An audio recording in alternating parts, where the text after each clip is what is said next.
இல்லை பரணி சோத்திரம் இயேசுநாதா உமக்கென்றும் சோத்திரம் இயேசுநாதா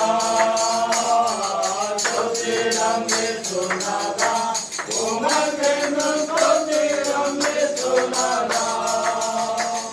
சோத்திரம் செய்கிறோம் என்னடியா திருநாமத்தினாலே சோத்திரம் செய்கிறோம் என்னடியா திருநாமத்தினாலே